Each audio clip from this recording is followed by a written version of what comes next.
Hello, snakes. My name is Dante, and today it's Podcast Tuesday. But since I'm in Denmark right now, then it's a recorded podcast, and yeah, and I did the I did the event there.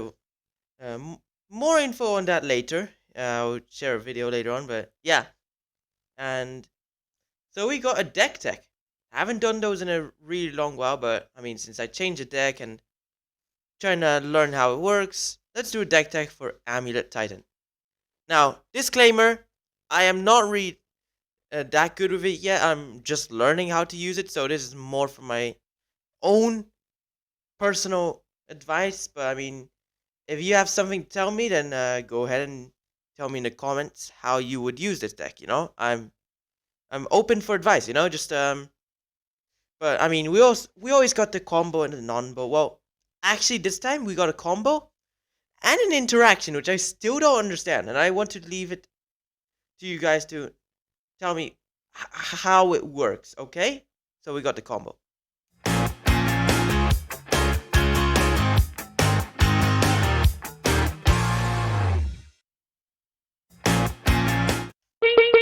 Alright, we got the Mask, Wood Nexus, Aura, Glass Pool Mimic, and Bastion of Remembrance.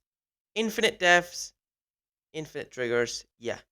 That's basically how the combo works. And yeah, it's actually really cool. So yeah. And then there's that's basically a nice interaction I put in there. So yeah. But yeah, instead of a non-bow, we got an interaction which I don't know why it worked, but it shouldn't. In my opinion, I don't know, but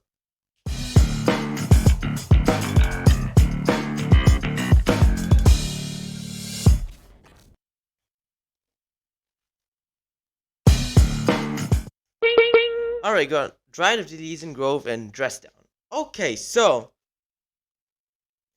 apparently, if your opponent plays Dress Down, Dryad loses the abilities. Well, that is a normal thing. But here's a thing: you don't get the extra land play with when Dress Down is on the battlefield. So you only play one land.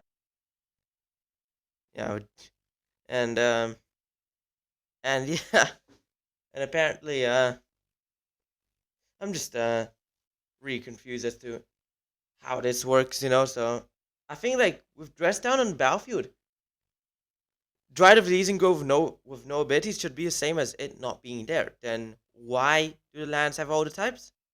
I'm not entirely sure. If you got explanation, of course, please tell me in the comments because I am really confused right now. So let's just go in to the main deck. So go for the main deck.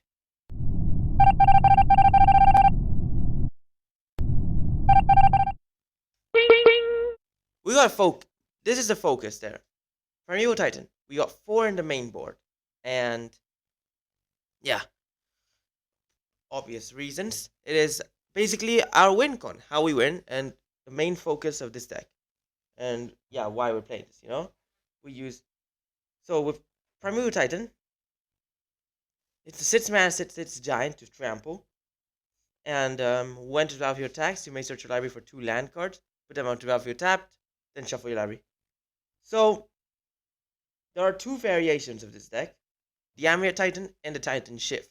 I'm playing the Amulet Titan right now because, well, I found out it's actually faster and more consistent than Burn, and it's actually really cool. So yeah, and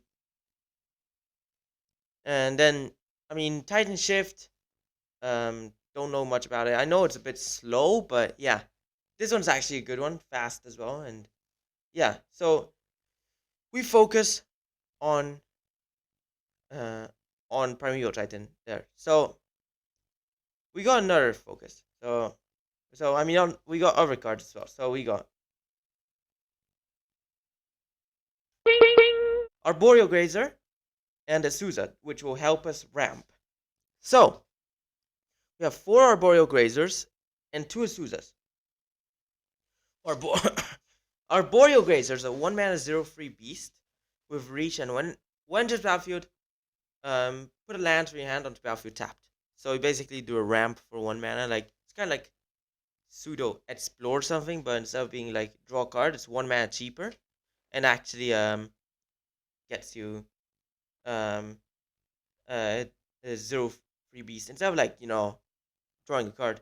And then we got Souza, 3 mana 1/2 legendary human monk with you may play 2 extra lands, and yeah, it's really good. You can actually get you can with a Souza and Amulet of Vigor on the battlefield, you can actually play both the Dryad and the Souza on the same turn. So yeah, I mean, Azusa will lead to Dryad, and then like with bounce lands, you can bounce the same land 3 times, and then you actually get the 6 mana for Titan. That is another thing you can do. Now, that's so we got something else here. We got the alternate focus. Well, that's another thing we need to focus on. Amulet of Vigor, 4 copies. When a permanent enters battlefield tapped and under your control, untap it. So with this, our lands will all enter untapped, basically. And with multiple of them, we have to stack abilities, like when enter. So basically, with Primeval Titan, any land you search and Emir Vigors on the battlefield will enter untapped. Now, Arboreal Grazer will have the land enter untapped with the, you use Emir Vigor, and this is something you can use with the bounce lands. Bounce lands get you 2 mana, so you can actually 2 mana bounce it, and then or 2 mana and then bounce something else. So you play this turn 1, turn 2, you can actually play a 3 mana spell. So yeah, this is actually a really good card. So yeah, there's 4 of them in the main board, and yeah, you can understand. So yeah, now here's here's another thing. So we got some flat spots, which I mean, you can actually I think change a few of them. Like some lists were playing with Tire Tracker, but I mean, so I play 3 explorers and 1 expedition map. So these are some flat spots, basically 4 spots where you can put some stuff and change various cards. So yeah, explorers a 2 mana sorcery, which allows you to play an extra land this turn, draw cards. So you can ramp, or you can use it as a cantrip, something like that. And with Amulet. And then there's Expedition Map. 1 mana artifact. For 2 mana tap and sacrifice it, search your library for land. Reveal it, put in your hand, then shuffle. So you can use this, search up Tolaria West, then with Solaria West, search for Summoner's Pact, and Summoner's Pact searches for Primeval Titan. Or you can search for Valakut if you already have Dryad on battlefield. And or even alternate cards, there's different ways you can do it. Or even Expedition Map to search for Urzu Saga to then search for the Amulet. So yeah,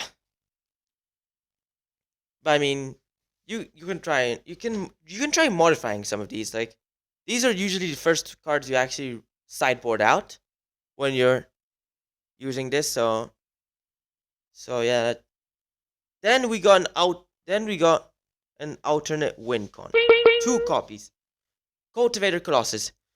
7 mana Etsets Plant Beast with trample, and power and toughness are each equal to the number of lands you control.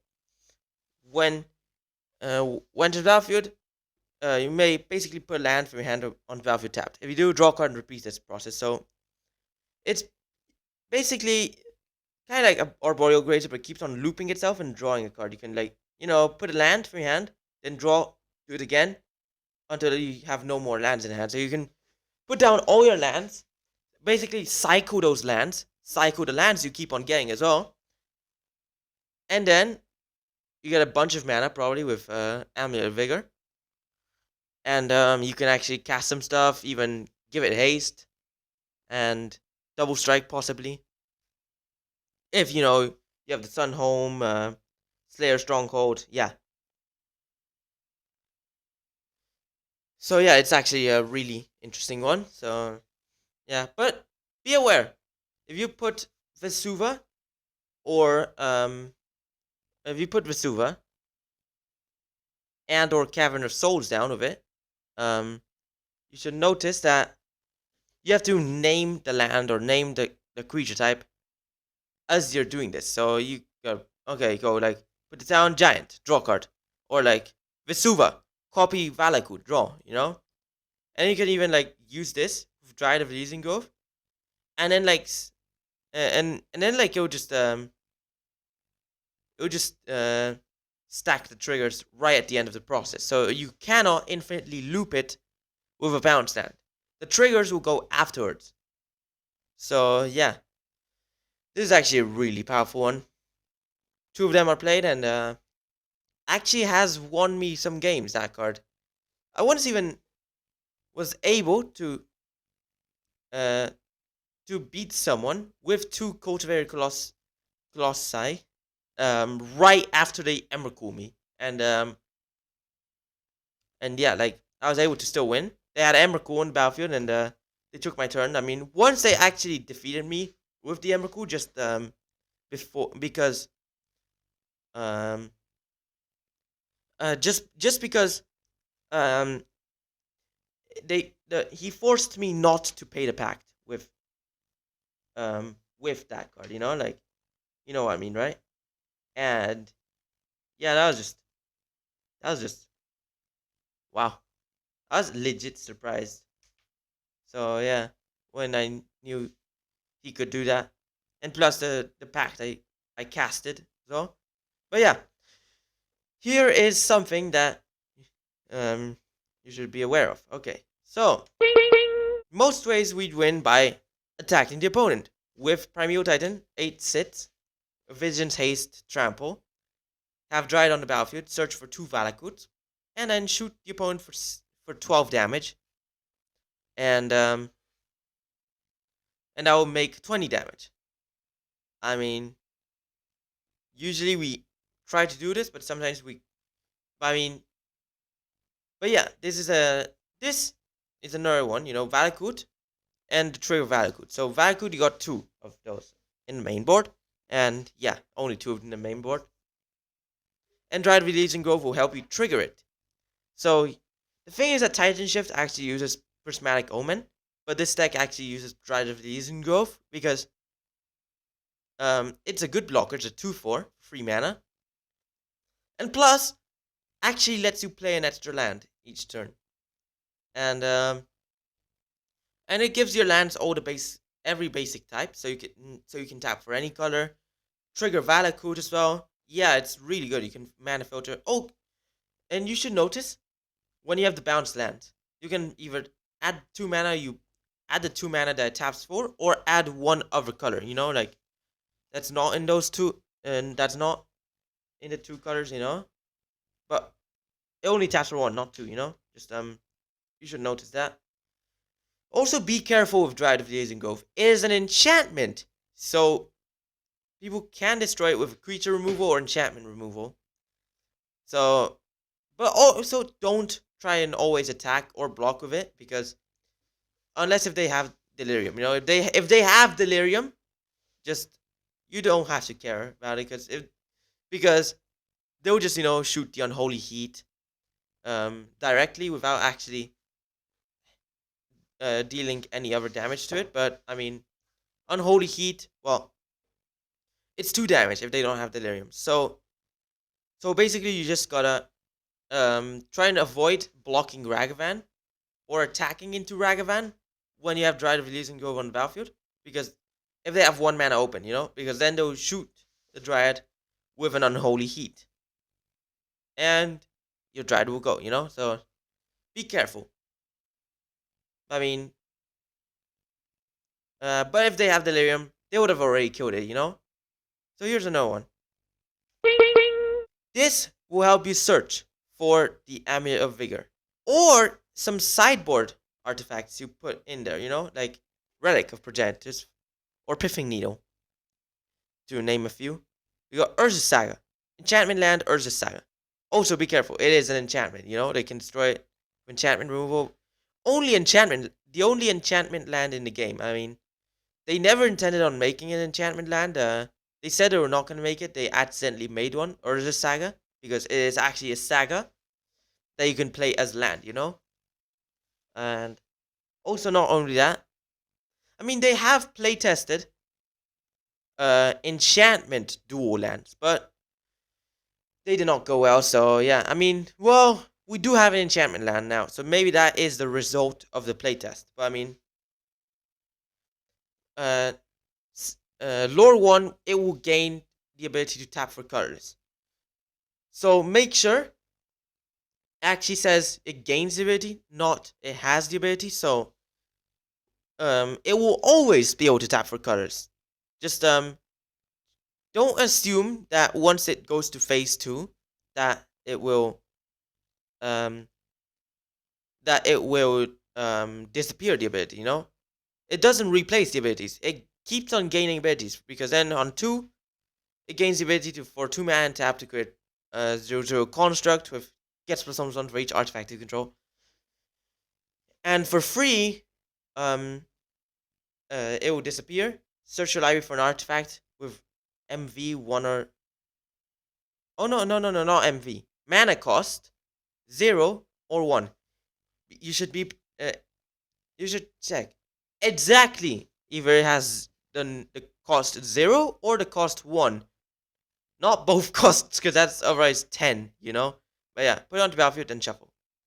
And here's another thing, I mean,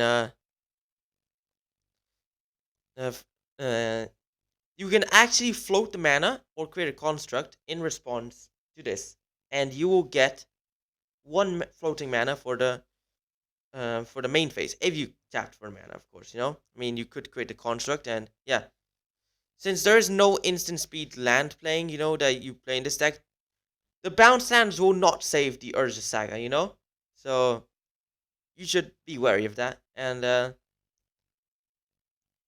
yeah, I mean, also, so the reason why I'm saying if it's 0 or 1, just you can't search for engineered explosives because that's X, not 0. So yeah, you just gotta make sure that you search the amulet with this. This usually searches for amulet. You have 4 in the main, but most times you're actually gonna remove 1 in the sideboard because they're gonna put enchantment on and artifact removal. All right, so here's utility lands. These utility lands have 1 copy in the main board, each of these. Boseiju adds 1 to the sideboard as well, so you have 2 Boseijus in fact, but yeah. Vesuva enters battlefield tapped as a copy of any land on the battlefield. And Talaria West enters tapped for blue, or transmute for free, mana. So you discard it, search for something that costs 0, so you can search for land, search for engineered explosives, or search for a pact. So, because these are 0 mana, And yeah, it has to be sorcery speed, You cannot do it like cycling speed. But also nerfing, just remember,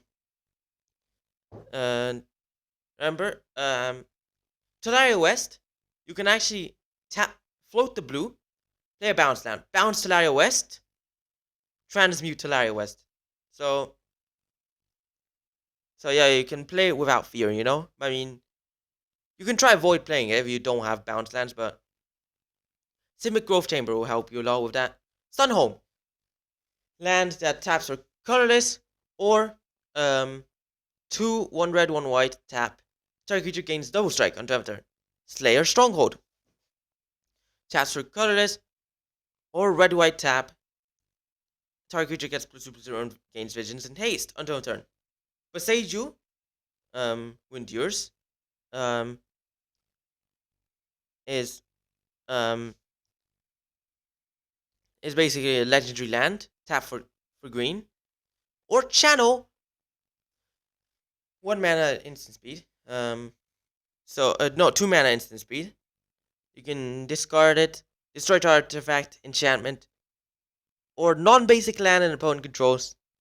Then its controller can search for land with a basic land type, not a basic land, because wastes, they can't, but because if you do it against Eldrazi Tron, they'll not search for anything, but they can search for shocklands, triomes as well. So be careful with that.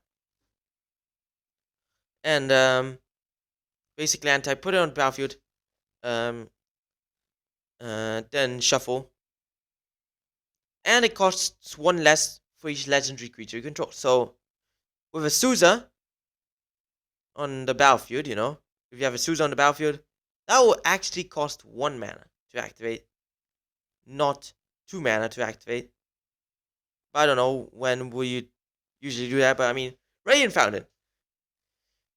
When enters battlefield, you gain 2 life. Tap for colors. So, with Radiant Fountain, you can actually play with bounce lands, loop the trigger, and keep on gaining life. Or, with Seiju, play it without fear. You can actually bounce it when you need to use it, and then and if you sideboard 1 in, just be careful, since it's legendary, you have 1 battlefield, you have to use the second one as a channel, Don't play both of them. Okay? Now, 2 copies. Cavern of Souls. This is to stop the counter spells. You actually play 1 in the sideboard as well. Against control decks, Death Shadow, not the red-black Death Shadow, okay? And Murktide Regent. Because they play counter spells, And to have you choose a creature type. Usually you choose giant, but it adapts itself, so you should choose related to what you're gonna cast, Beast, if you're gonna cast Arboreal Grazer or Cultivator Colossus. Nymph, if you're gonna cast Dried of Elysian Grove. Human, if you're gonna cast Azusa. Or, I mean, some of you actually play Tyrus Tracker, so, I mean, that will also work. But, I mean, also Giant for, for Primeval Titan. Also, you can bounce it with a bounce land, and you can actually refresh the type. And if you copy it with Vesuva, you can actually change it. You can actually choose a different type. Try not have multiple caverns on the same type, okay? So, that's actually something you should be aware of. So taps for colors or taps for 1 mana of any color. Spend it only to cast a creature spell of the chosen type, and it can't be countered. So, yeah. That's why it's better than, unclaimed territory, because it can't be countered, And then, but then there's also, um, secluded.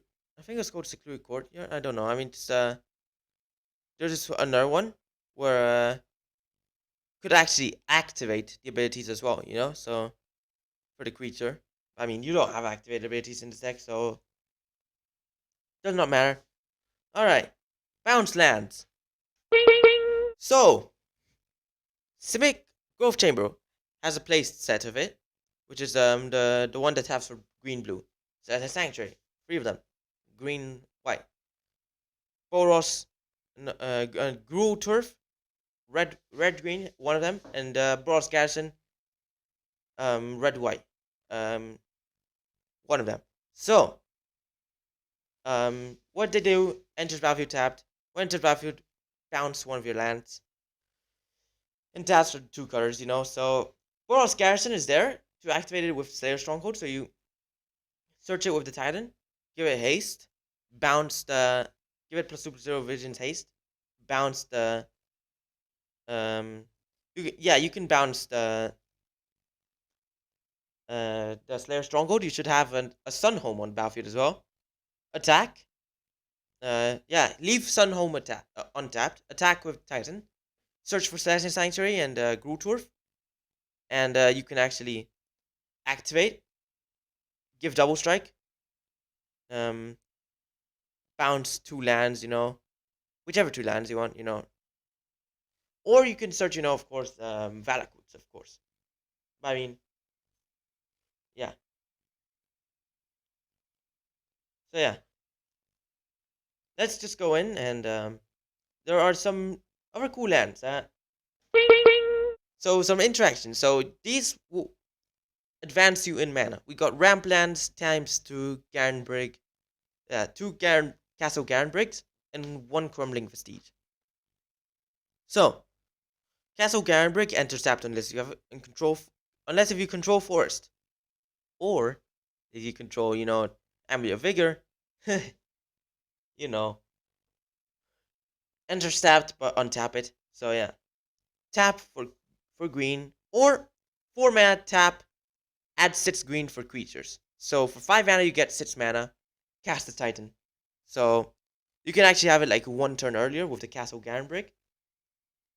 So if you have Dryad the Elysian Grove out on turn 2, you can actually cast Titan on turn 3 if you have this.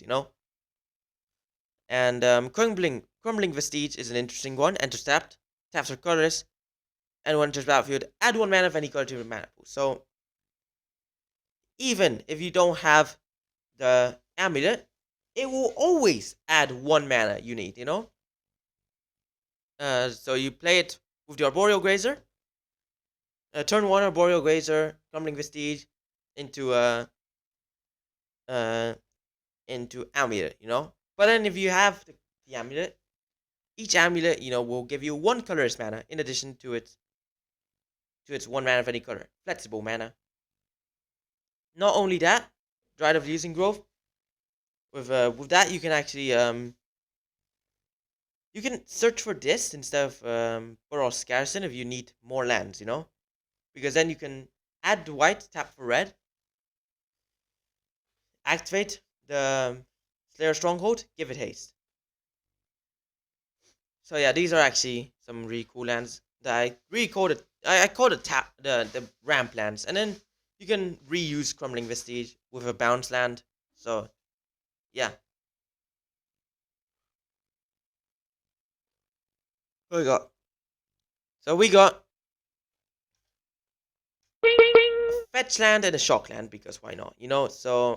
It's so one copy of each. We got Shockland Breeding Pool, and Misty Rainforest Fetchland. We don't usually use these, but I mean, if you have Dryad of the Elysian Grove, Mystery Rainforest will actually tap for mana, and then you don't even have to shock the Breeding Pool most of the times. Sometimes you will have to need, but I mean, you can search it when the opponent Boseijus you. So I have blue as well. And last but not least, we got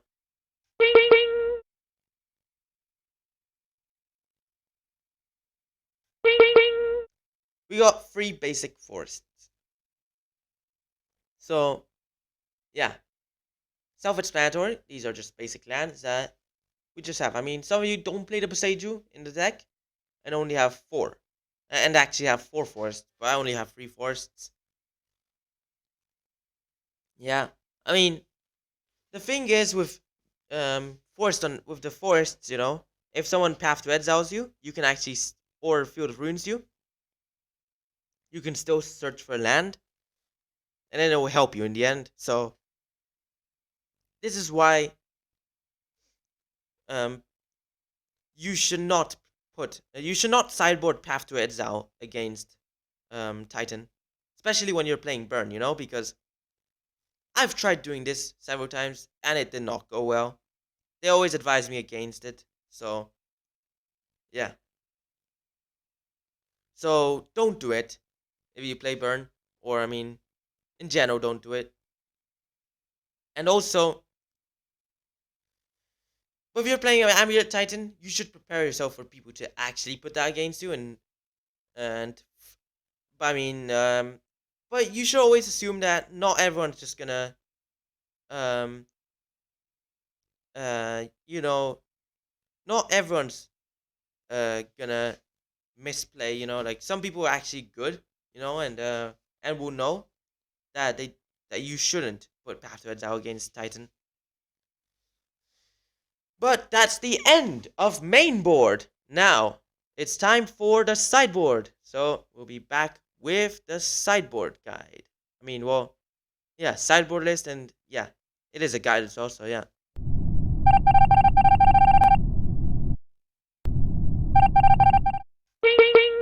Sideboard guide. We start with um, two removals. Um, so of course sideboard um, can always vary as well, but these are some removals that I put in there. So there's two of them. So um, yeah, and basically yeah, we got dismember is our first one. So 3 mana instant target creature gets -5/-5 until end of turn, and yeah, it's pretty good. It's 1 and 2 fire rats in blacks. If I mean, you can actually cast it for 1 mana and paying 4 life, but I mean, you can do 2 mana, pay 2 life, or even like 1 mana, or even 3 mana. I mean, you don't replay black. Like the only black source is just Bajuka Bog in the sideboard, Crumbling Vestige, and Dried of Elysian Grove, which will allow you to tap for any color basically. So yeah, don't expect to pay the black costs. It's usually just a 1 mana removal that's actually good. 1 generic mana even. You have lots of colorless lands in this deck, so they're good to have. Some variations don't even have removals, which I don't know why, but I mean, but yeah. Adjust the sideboard to your current meta, and then if you're going to a big event, then you should try and adjust it to the generic meta. But always check your LGS meta. Now we got enchantment removal. 1 Outland Liberator and 2 Force of Vigors. Also remember the Boseiju that we had 1 in the main board, but we also got 1 in the sideboard as well. So remember that. But I mean, but yeah, Outland Liberator, 2 mana, 2/2 human werewolf with Daybound, and 1 mana sacrifice it, destroy your artifact or enchantment. And when it's nighttime, it's Frenzy Trapbreaker, 3 mana werewolf with 1 mana sacrifice it, destroy your artifact or enchantment. But when it attacks, destroy your artifact or enchantment defending player controls. So yeah, it is actually a really cool one because I mean you can use the Outland Liberator to destroy something, also search for it as well. Uh, but then when it's nighttime, it'll actually destroy the things, and if they try killing it, you still destroy one thing. Force a Vigor. It allows you. It's a 4 mana instant that if it's not your turn, you can actually instead exile green card from your hand rather than pay the mana cost. Destroy up to 2 artifacts and or enchantments. So this is double naturalized really. So yeah, for 4 mana, destroy 2 things, but I mean it could be 0 mana if you exile something else. So yeah, it's just really good. It's 2 removals in 1. So and you're playing 2 in the sideboard, so that's actually 4. So yeah, here we go. Board wipe. 2 engineered explosives. You should be careful that you are also playing Amulet Vigor. So unless if you're putting it on 0, just be careful with putting it on 1, because it will kill your amulets, it will kill whatever you sideboarded as well, and it will kill some Arboreal Grazers. Don't kill the Grazers. Yeah, I mean, it's mana artifact with Sunburst, and sacrifice to destroy each non-land permanent with converted mana cost uh, equal to the number of charge counters on it. So yeah, you get the point. This one will just destroy what you need, and select number. You can cast it for 0, cast it for 1. Yeah, usually you do it for 1 or 2. No, for 0 or 1. Not really for 2. I mean, sometimes you need to do it on 2. Don't advise you for it, but I mean, You should play it against, Death Shadows and sometimes Murktide Regent. I mean, Tron, because I'll play Chalice. And you should notice that you can actually pay colors mana or pay mana you've already spent the color on, and it will increase the CMC, so it will go over the chalice. This card goes over the chalice, so it cannot basically be stopped by the chalice. So notice that. And here's another thing. One of these against Yawgmoth decks. Self-explanatory, just gets rid of Yawgmoth. Literally, like, completely disables the deck. 1 mana artifact has entered battlefield, choose the card name. And the activated abilities of the sources with the chosen name, can't be activated unless if they're mana abilities, so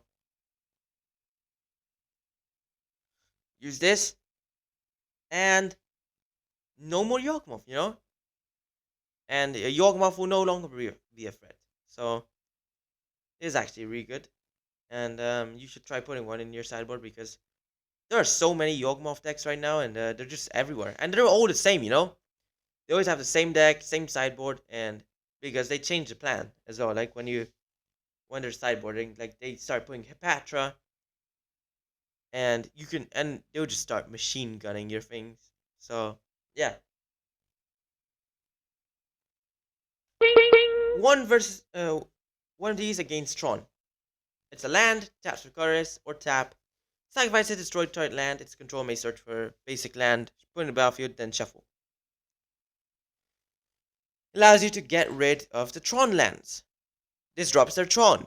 So there's something you should really try against them, and yeah, it actually works really well. So yeah. And last but not least, we have another way to deal with graveyard decks that sometimes also deals with Yawgmoth. Some of these, not all of them.